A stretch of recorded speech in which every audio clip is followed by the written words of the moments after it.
Okay, so we are officially live, and I have a 2-computer set up now so I can see what's going on this side.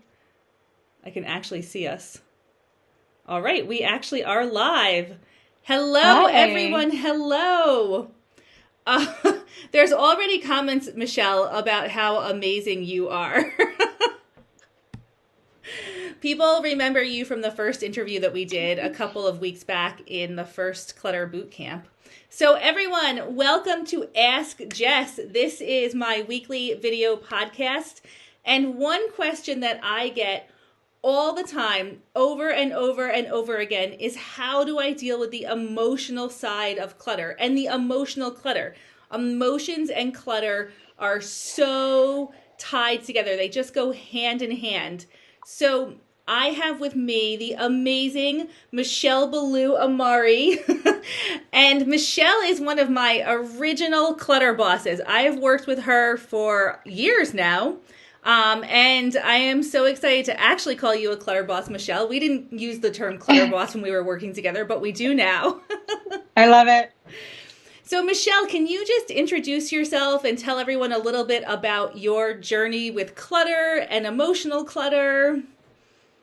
Yes, ma'am. Thank you, Jess, for having me here. First thing I'm going to say right off the bat is I'm a clutter boss that still has clutter. You guys, it's a process. There's no done. So don't worry. Like, just take being done off your to-do list. There's no done. Life is ongoing, whether it's emotional clutter, physical clutter, all of it. So I still have some clutter to deal with, and it's okay. Like, it's a process and it's a journey. What we're doing is we're deepening the process. And all of you have experience with decluttering, and you started something called you to say, I want something to be different in my life. This is not working for me anymore. And you got a hold of Jess, and you've started the journey, and you've started the process. Amazing. That's the Amazing. hardest part, I think, is getting started, right? Yeah. Admitting that you need help because there's so much clutter around getting help with clutter, right? It's not an easy thing to say, I need help. So just Mhm. being here is like the most difficult and most important first step. So thank you guys for showing up. Yeah. And the next part is to really accept that this is a process and letting that rhythm and letting that process unfold for you is okay. And there's going to be times when there's a lot of motivation and movement, and there's going to be times where we sit back. And some of you may be finding this time right now to be a time where there's a lot of motivation and a lot of impetus to get a lot done. Awesome. Ride that wave. And some of you may be experiencing this time where, like, oh, I need to rest. Like, I need to evaluate. And great. There's a recalibration process that happens as you go from step to layer to layer. You will recalibrate, you will reassess, and I want to put in there, celebrate the work you've done, because that is also a wave that's on the other side of the circle, and it's really important. And I know in my own life, I have a hard time slowing down to do that enough. So I want to celebrate you all in whatever part of the wave you're in. It's all good. I'm And going to so, throw in, Michelle, I'm going to interrupt you and just throw in yeah. recognize your success. Recognize how far you have come.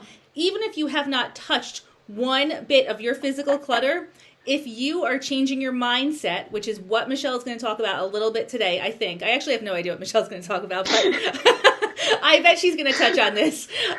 If you are shifting your mindset and dealing with that emotional clutter, that is a win. That is a success, and that should be celebrated. I know so many times, and this comes up in Clutter Boss Academy all the time, people feel like they have not made progress, yet they've been showing up.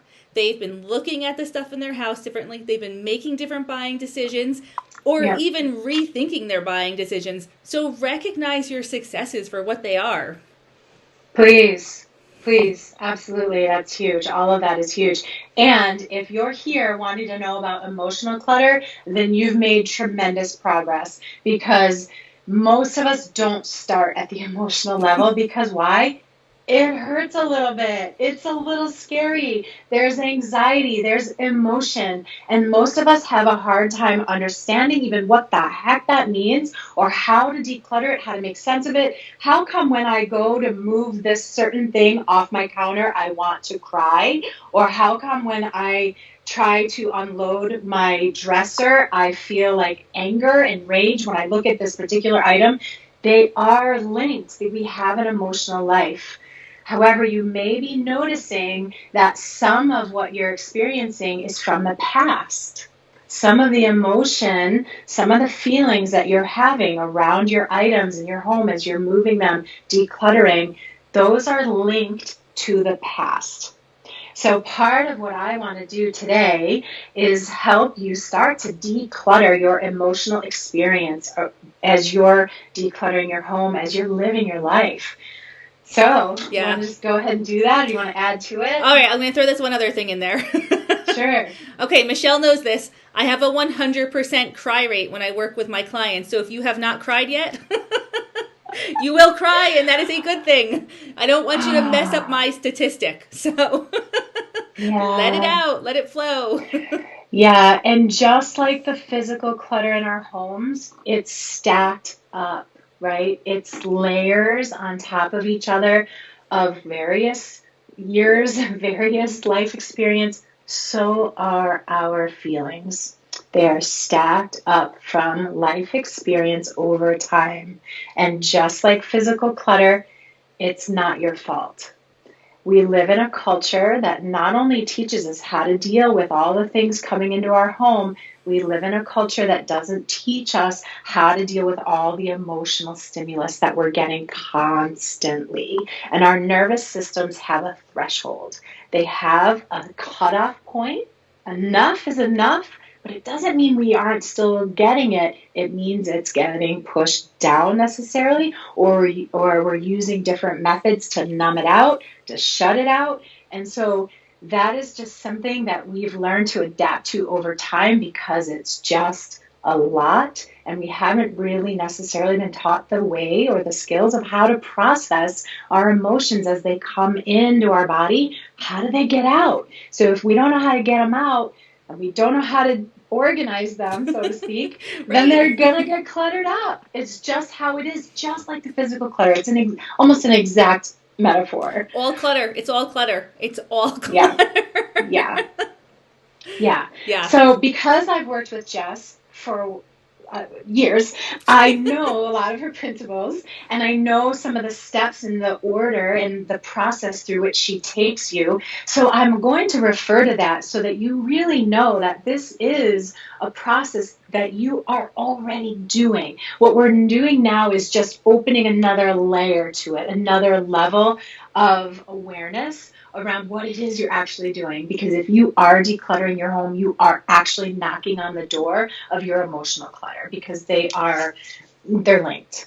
So I'm going to interject for a second, Michelle. So Michelle talked about how we have been working together for years. Now, you guys, this is not continuously for years. Mm-mm. This is as big things have opened up in Michelle's life, she has called me and said, I am ready for the next step. And those big things have had a huge emotional component that have pushed the physical side of it, right? So that's huge. This is not all going to happen overnight, and we shouldn't expect it to. But as you start to open up your world and open up your heart, and that emotion starts to come out, and that physical stuff starts to flow out of your house, you move forward, and then you say, okay, I need that lesson again. I need to start on this next area that was too hard for me to deal with it the first time around. That's why we always work from emotionally easy to emotionally difficult. Mm-hmm. All right, stop interrupting. Notice right now, notice where my hands are. Just by her saying that, notice where my hands are on my body. Because this is heart-centered work, what you're doing. Yeah. So much love, so much compassion to those parts of you inside that are doing this work. It is not easy to unload the past. It is not easy work to unload and empty our closets, metaphorically and literally.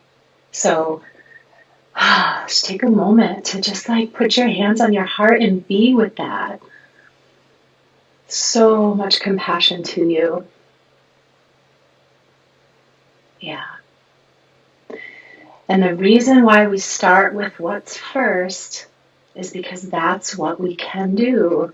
And as you build, it's like building this muscle. It's about building safety, security, building the strength around you, the confidence you get from doing it a little bit. You get more and more, and you're able to go deeper and deeper. You're able to look into the shadows and into the closets even a little further. And that's what we're just doing. As it comes up, I want to give you a couple of simple ways that you can start to make sense of what's coming up for you, so that it's not just to like rip it all apart and leave you stranded or leave you a puddle on the floor. That's not what this is about. This is not trying harder. It's actually about creating a container that you can do around you so that you can take the next step forward. You can deal with the emotions that are coming out. Awesome. Okay. So I have a couple of things I want to lead you through. So the first thing that I need to describe to you is the difference between thought and feeling and emotion. They're different. We are going to declutter them. Most of us experience them as the same. You may be looking, I'm going to use this reference of looking at something that you've pulled out of your closet. Maybe it's an old garment. Maybe it's something of your children's that you're not sure whether or not to get rid of. So we have a thought or a feeling, which is a thought or a memory about something, and we feel something about it. That then you may experience a sensation in your body that goes along with that feeling or thought. They're separate. So with practice, you will actually be able to experience this. You may be able to do it now. If you look at an item in front of you, you may think about what it is without having an emotional response. You just, there it is. There's that item in front of me. Or you may look at something else that's a little more charged, and you actually feel a sensation. You actually experience a sensation in your body. Do you know what I'm talking about, Jess? You have people to describe this to you? Absolutely. Yeah? Totally. Yeah. I can even show you some examples of what I'm looking at right now. Do you want to? Would that be helpful, or we're good? I'll just give you guys two examples. Okay. So I have a Sharpie pen, right? I feel like nothing. I don't feel anything when I hold this. This is a Sharpie pen. It exists for a purpose. There's really no emotion attached to this. And then I have up here the nicest gift I've ever received from my husband. And this is a glass jar he found buried in the woods with ferns growing in it. And he brought this home for me. Now, he is not a gift giver, but the fact that he stopped, picked it up, and brought it home for me because he knew I would love it, and I could almost start crying. It's so emotional for me to have this. There's a ton of emotion attached to this. And I have this on my desk, and I look at it every day, and there's little baby ferns starting to grow in there. So anyway, two totally opposite ends of the spectrum items here that Michelle is kind of talking about. Awesome. That was a beautiful example. Now, is the feeling that you just described inherently in the bottle itself? No. Can you even close your eyes and picture that item and you still have the feeling? 100% yes. So is that emotion you're experiencing in the bottle or in you?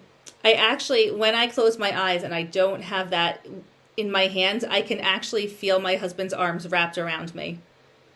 Yeah. I don't need to have that item, even though I love it. I know that I can feel that. And you guys, this is something I have practiced for a long time to get to this point. This is not the first time I've gone through exercises like this, but I can actually zero in on that emotion inside of my heart and in my soul and feel it anytime. Yeah. So, thank you for that. The emotion is not in the item. That's one thing to know. However, we're not using that to get rid of items. That's not the purpose of this. Right. I want you to Right. keep, Right. okay? What I want you to do is notice that the feeling is in you. And so all of our emotion is actually in us. We may believe or experience that it's triggered by something on the outside. We may see something in the news. We may see an item. Our kid may do something. Our partner may do something. Our dog may. There's experiences of life that create emotion for us. It's not the circumstances that we're going to deal with. It's the emotion within us that we're going to deal with. So when something triggers an emotion, it takes 6 seconds to flood the body. And if there are clear channels, it takes 90 seconds to leave the body. How many of us have had feelings that have lasted for years? Raise your hand. Raise your hand. Give us a thumbs up or a hashtag or something. Years and years and years. Okay, years. They can last decades. It's not your fault. It's because we don't have the open channels out, or we're making meaning of the feeling. This is the major decluttering point that we get to practice here. Emotion is that sensation in your body that you get from an experience or something you see or something that happens. That actual visceral emotion is meant to be there as an inner compass of sort, as a messenger of sort. It's your instinct. It's your essence of what's important to you, of how you navigate life. It's your boundary system. You can break these emotions down into simple 5. I'm going to give you 5. Ready? Joy. Jess asks all the time, does that spark joy? Does that bring you joy? What are you feeling for when she asks that? I know when she first asked me, I'm like, I don't even know, right? Okay, that's actually the most common response I've gotten to that question is, I cannot feel joy when I look at my stuff. That's been across the board the most common thing, the most common response I've gotten. Okay, and part of that is because of the decluttering that needs to happen. So let's keep going.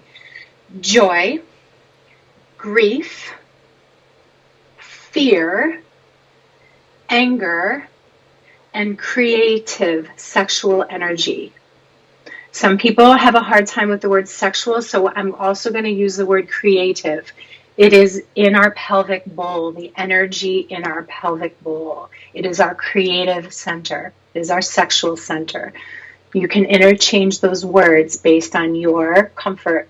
We all have different levels of experience with each of these emotions that come from living in the world for as long as we have, from growing up in the environment we grew up, from the friends, from the colleagues, from life.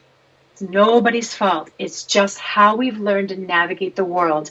So we have experience. We are experiential beings as human beings. We are experiential beings that have learned how to experience these emotions, which ones are okay, which ones are not, which ones are accepted, which ones are not, which ones get us in trouble, which ones don't, which ones get us approval, right? We have relationship with these emotions. When you are caught up in the relationship of these emotions, it is a feeling and a thought. It's up here. The emotions themselves are pure as pure can be. They come with being human. They come with being here on this planet. So I want to give you a simple way to work with that in your body. But I first want to see if anyone has a question or needs clarification on what we just went over. Can you just recap it again? Say it twice. I'm talking about 5 emotions that are in your body and experience of being human. You will all have different levels of experience with each one of these, whether or not you experience them or not. They're all inherent part of your inner wisdom and compass. Joy, grief, fear, anger, and sexual or creative energy. I'm typing these into the comments so everyone can also see them. Mm-hmm.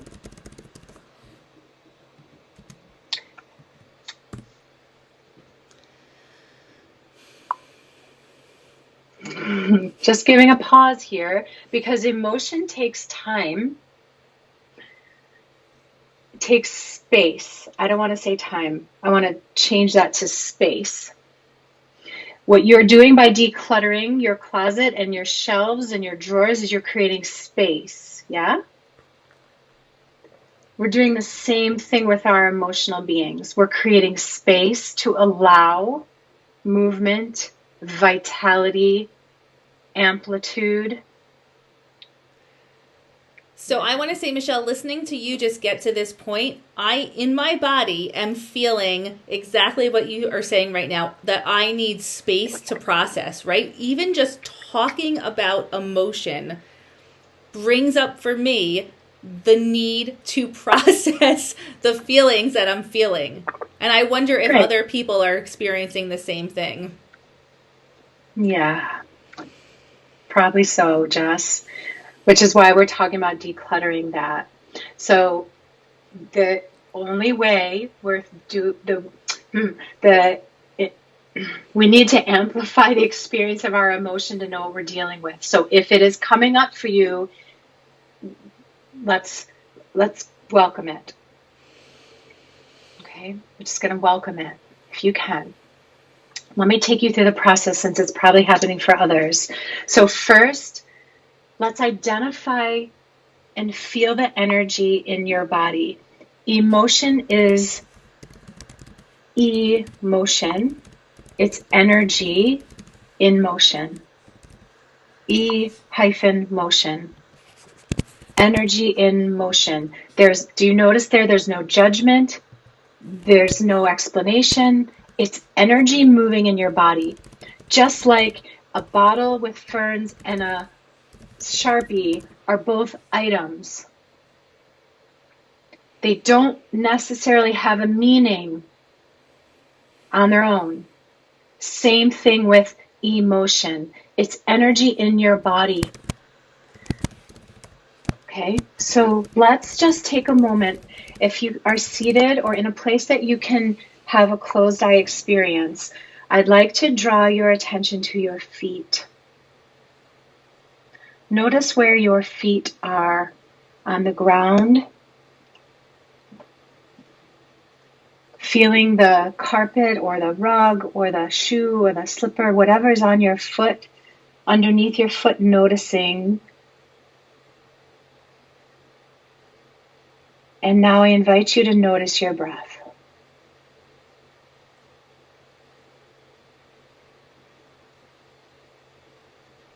I invite you to feel the energy that has started to stir in your body from this conversation. Where is it in your body? Where? See if you can identify. Just scan over from your forehead, kind of down over your jaw, your neck, your shoulders. Start to just notice, where is it? Get curious. Where is energy that I'm feeling in my body? It's an actual sensation. And just notice, if you start to notice, when you start to notice where you have energy in your body, I invite you to place your hand on that space. So for me, I tend to feel right at my solar plexus. You may feel your heart. You may feel your belly. A clue of where to find. We often feel energy of emotion in the center of our body. Throat, forehead, heart, solar plexus, navel. That's a clue. If you're having a hard time finding, those are clues of where energy of emotion may be felt. And just, you may put your hand there and breathe. And can you describe that energy? Perhaps tingling, perhaps swirling, sparkling, Often we'll have an ing word because it's moving, right? Is it moving? Is it poking? Is it sharpening? What is the movement of the, can you describe it? And now with that sensation, it may actually be getting stronger because you're listening to it. Can you welcome it? With your breath, see if you can invite a breath to meet it where it is and welcome that energy you're feeling. If you're having tears come, that's okay. You can let them come too. Sometimes when we just witness and notice the energy, we start to have a response. That's okay. It may flow, it may change. And now you can ask, I invite you to ask, what is the message of this energy? Is there anything it needs to say? Just listen. What are you hearing?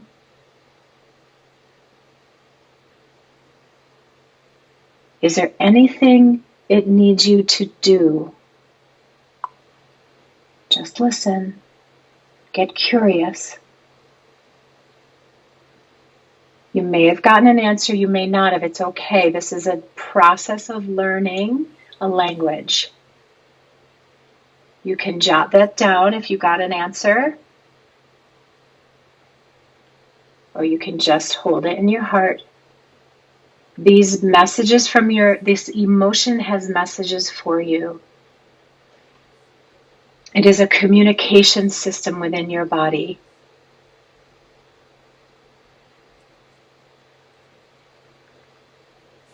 And now, if you are really feeling that energy built up, I don't want to leave you there.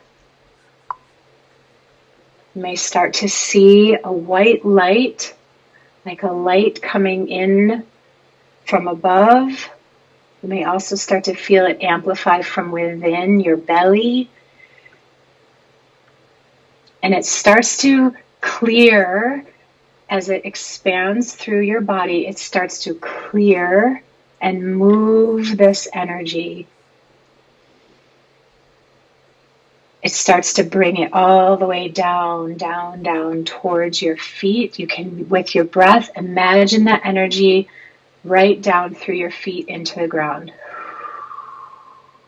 With your breath. You may even exhale it out.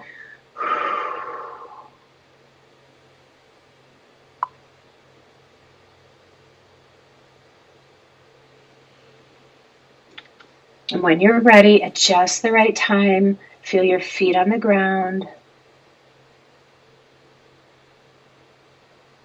Start to flutter open your eyes and see what is, again, where your hands are on your body.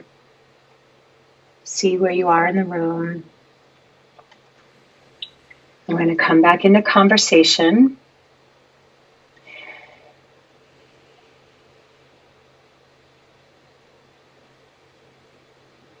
So your experience, I can't really dialogue with people, but if people want to drop any messages about what they're experiencing and I can support you, I'm happy to. Feel free to do that.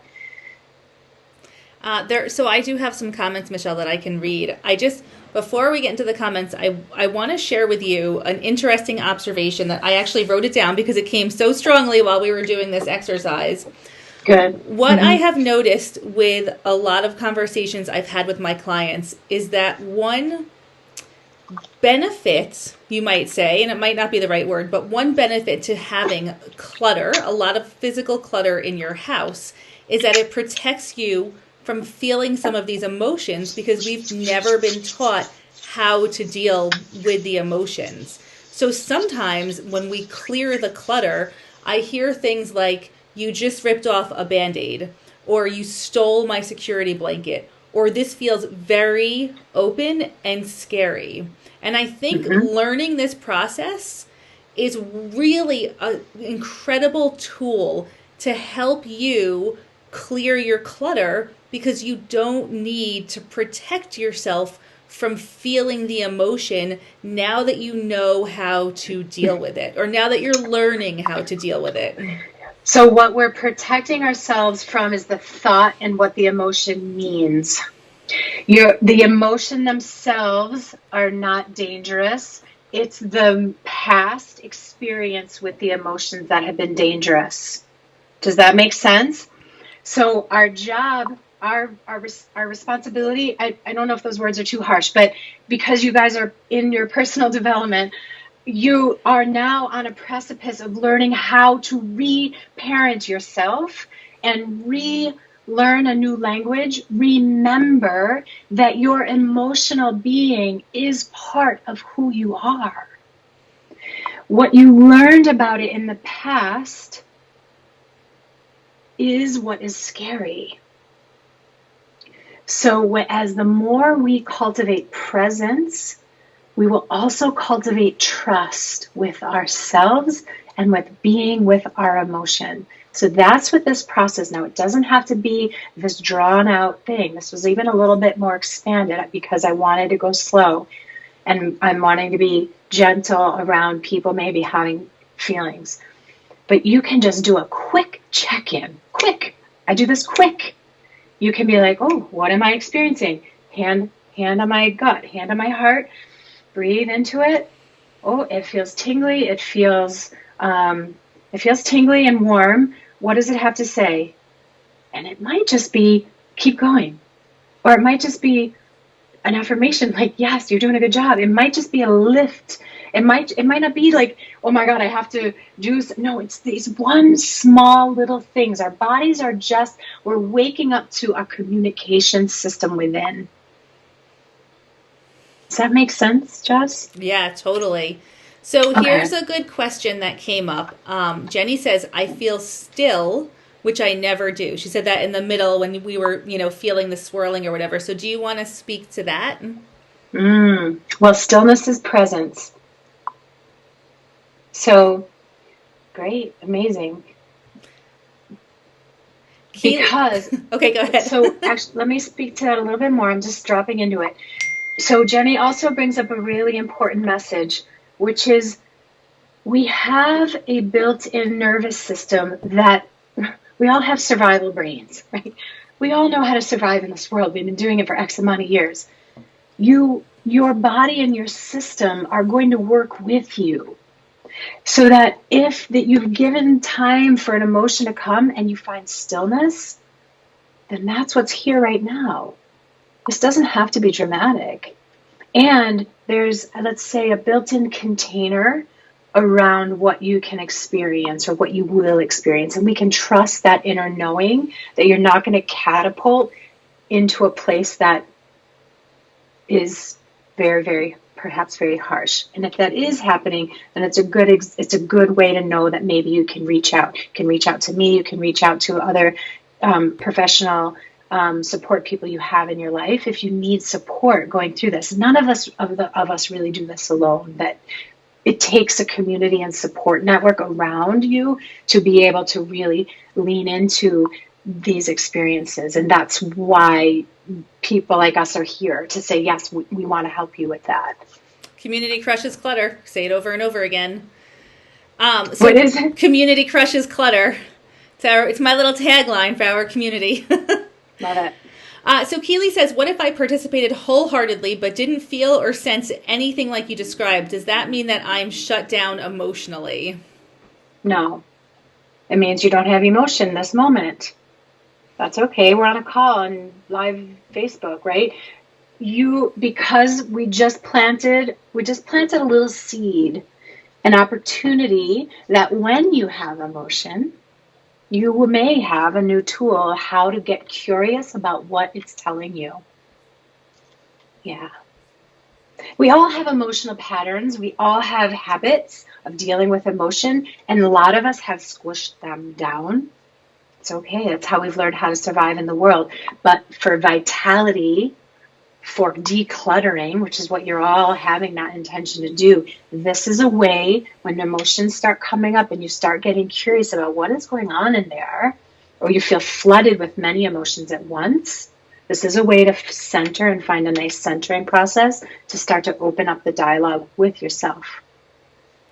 Margot says, after that exercise, the words that came up were relax and allow. I love that. So when you get messages like that, those are your power words. Those are you can call them power words. You can call them your elevated words, right? So you can keep a little tab of them somewhere, because what you'll start to notice is you may start to notice you have an inner dialogue. Sometimes it's negative. As we start, often it can be negative. We have negative loops. When we start to notice a negative loop, you could start to replace your relax and allow words instead of, how would I like to feel? So maybe that's what this exercise did for you, was your inner wisdom said how you would like to feel, which is relax and allow, right? So now you can ask yourself, how would I like to feel? And you can start to embody what relax and allow feels like to you. So, Michelle, what if so Amy says, I felt a big block in my chest, nothing swirling or tingling. It was just very sad, hurtful, and the tears just came. Yeah, so thank you. Amy, did you say? Mm-hmm.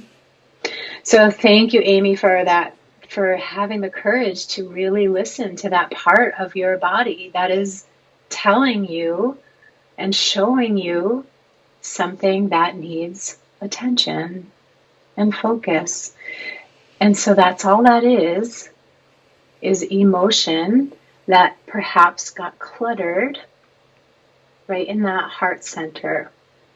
And just by you taking a moment to give it attention, one of my coaches says that healing is the application of love to the places that hurt.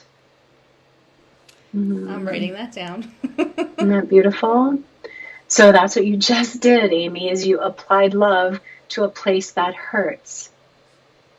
That is beautiful. And that is healing.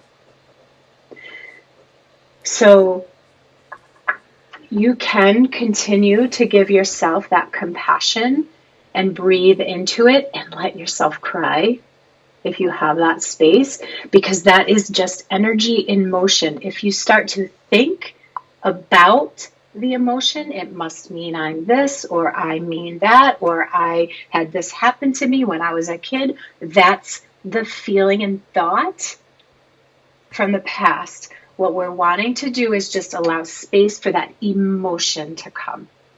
If you need to write, you may do that. That helps sometimes to get words out. So Candy says, I felt feelings of swirling and swelling in my heart. I was looking at a photo of my mom and a little lion of hers on my desk before I closed my eyes. I put my hands on my heart and then felt tears. It's a cleansing feeling now. Thank you. Thank you. You are all sharing, experiencing decluttering of emotion. Pat says my words were set it down, let it go. Those are good power words, Pat. So Wendy says, this is a kind of a question. I've been collecting things for others for years, and when I can't get to that person, I get very emotional because I know they need these things, that people overlook them. So Wendy, can you provide a little more context around that?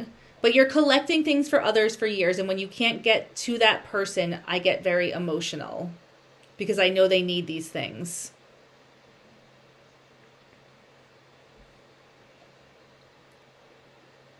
All right, so maybe we'll come back to Wendy when we get a little bit more clarification on that one. Yeah. Jen, if you can't see the comments, try swiping your screen if you're on a phone. Yeah. So you're all speaking. I love what you're all bringing up is curiosity, to hear the questions that are coming. The question, just evidence of this question or this experience is telling us that the curiosity has been awakened. And that is also, that is vitality. So you can, a simple question you can ask yourself, and maybe this even addresses this last question, is what else is possible?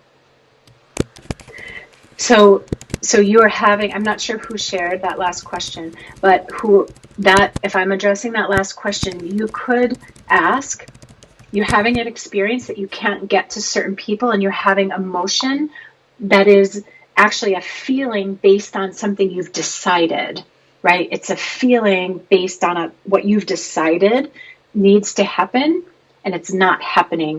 I'm interpreting a bit. So you could ask, what else is possible? And just opening the door to curiosity, you may start to experience a different emotion happen in your body. And then you could do the same check-in centering process. So Wendy says that she keeps getting knocked out of the feed. So you guys, we only control this end of the internet. And I know when I go on live videos on Facebook and I watch other people, I get knocked out too, and it's really, really frustrating.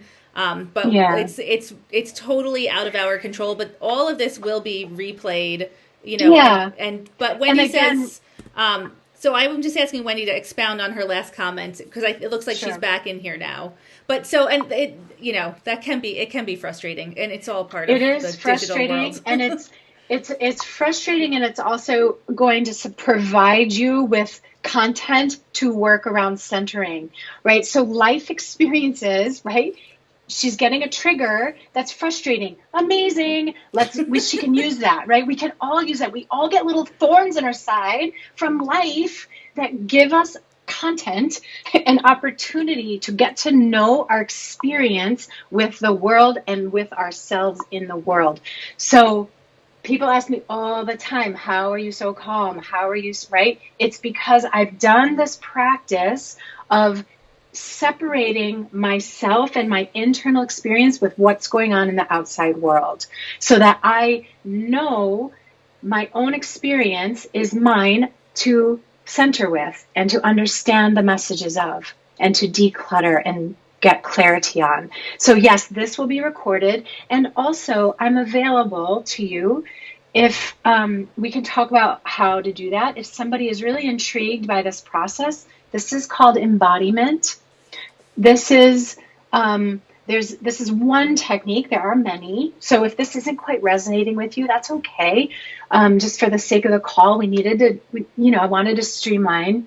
There's many different ways to learn who you are in this world in an embodied sense. And it's a practice, just as you've been working with Jess. What I do is I work with individuals who want to discover what it is to be embodied in their life, and to have this emotional stability, this emotional intelligence, and to cultivate that sense of calm and peace and in their life. So this isn't one time and you get it, right? Amy says I need to watch this daily. Yeah. So I do offer, I do have a Facebook group. I know Jess is going to link. And I do offer, and will be offering, centering process right in that Facebook group. So if this is something that you feel like you do need, and you want to practice a little bit more different ways to embody and to understand this communication system, then please come join me. You can go to my business page, which is my name, Beaulieu Amari. We'll drop all of this in the comments so you guys can get right there. Yeah, it's an ongoing process, and this is just one way in. This is one doorway in. We just wanted to open up this dialogue now with you, so that perhaps you can, as you are going through your decluttering process, even in Jess's group, to start to say what's happening for you on an emotional level, and let that be part of the dialogue. Part of this new paradigm that I'm passionate about creating is this free ability, this authentic vitality of being able to express our emotions and getting the wisdom from our emotions and from our inherent being, so we can navigate this life in a different way. So please invest in that dialogue and share. Michelle, do you have a couple more minutes? Because we have a couple more questions. Oh, sure. Yeah. Okay. So Wendy says, we're going back to Wendy here. Wendy says, I've been collecting for women and family shelters for several years, and now I can't get to giving them to the thrift store. And then she says, putting prices on things they can't afford. So I started collecting for them and donating. Now I'm overwhelmed with things, including mine. Mm-hmm. Mm-hmm. Yeah. That is really frustrating, Wendy. I hear you. Yeah. Yeah. So I would pose, so this may need some more direct, like the best way I could serve this is probably a little bit more one-on-one, but I want to acknowledge that you are at first, you are noticing that you'd like something to be different. So that's the first step in any process, is the awareness. So I want to celebrate that you are absolutely right where you need to be at that awareness stage of that you would like something to be different. And seeing that is the first step. So let's celebrate that for a moment, even if it kind of sucks right where you are. And sometimes, yeah, it sucks. And how would you want to feel? How do you want to feel is the question I would ask you. And then from that place, what is one small thing that you can do? It might not be the whole way you thought you were going to be able to solve this problem, but we're going to take it way back to a different spot. We're going to ask, how would you like to feel? And then when you find that in you, what is one small thing you can do from that place? And you may start to peel away and excavate the small things you can do to solve this problem. We have there's another comment that I just want to get to because it's a very, it's an important comment. And okay. So Shanette says, depression of losing my son is suffocating me. And Shanette, I am going to jump in before Michelle responds this and say, I really, really pray that you have a grief counselor and support around grief, because that is critically, critically important to have the professional help around grief of losing a child. That is absolutely crucial to your process right now.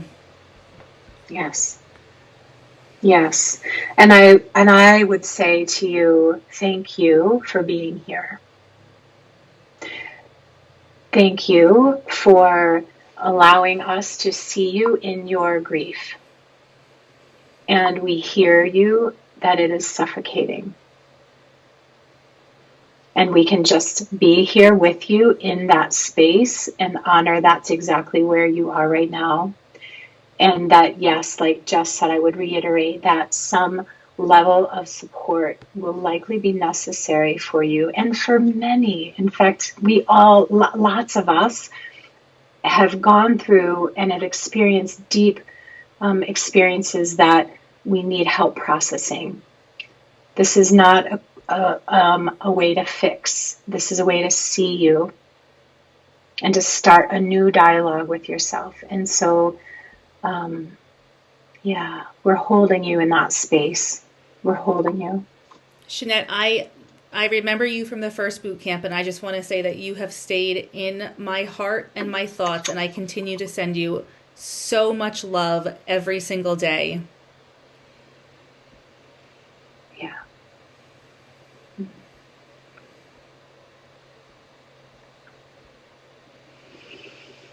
Yeah. So thank you. This may bring up more for other people. And so this is an ongoing conversation. This is a dialogue. This is learning a new language. It can be light. It can be light. It can be a way of finding lightness, even when we are experiencing deep grief or deep loss. And so having a way to express out the feelings that come up could be a whole nother video, which I'm happy to do. And like I said, you can also start to find me in other ways that I teach ways of dealing with grief and anger and the feelings and emotions that come up in a healthy way. So yeah, so we will definitely, Michelle Beaulieu Amari, we will definitely put all of the links to Michelle in this, in the podcast. I will send it out in an email. Michelle, the name of your group that you have right now on Facebook is Little Owl and Mama Bear. It's the cutest name ever. It's named after my daughter, who has always been my little owl, and she calls me Mama Bear. And it was really started in a moment of helping a lot of women who found themselves, or parents who have found themselves at home homeschooling their children. And I'm a homeschooling parent, and I heard a lot of calling for people to know how to navigate that. So that is a group that has recently begun to work on some practical ways to manage that immediate issue that's going on. And then, of course, that ripples into parenting our children and also ripples into parenting ourselves. Michelle's been going live lately and just sharing messages that are so beautiful. There's very few things that I listen to through the end on Facebook, but Michelle's messages 100% I listen to over and over again because they just resonate and they're exactly what I need to hear right now. And they might be exactly what you need to hear right now as well. So thank you, Michelle. Do you have anything in closing that you want to share? I just want to celebrate again that everybody who's here and everybody who's listening has taken that moment to get curious about this language of their body and what it might be like to have a different relationship with themselves. So let's celebrate that and just take a moment to applaud yourself and just you're say, here. Yeah, you're here. We're growing and we're evolving. And so I'm honored to be part of that journey. Thank you. We love you guys so much. This has been such an incredible podcast. Michelle, thank you so much for giving us your time and your wisdom. And you've been such a part of my personal journey, and I am so grateful that our paths crossed many years ago. Because we grow together. So thank you so much, Michelle. And tune in next week for another episode of Ask Jes, all things clutter. And I mean all things clutter. You guys can find all of the replays on the YouTube channel. I will put a link to everything. You can rewatch this over and over again forever and ever and get in touch with Michelle. Jennifer says your serenity is a light, Michelle. Thank you. Get in touch with Michelle or follow Michelle if you want more of this beautifulness in your life. Thank you. Bye, guys. Have a great day. Bye. Bye.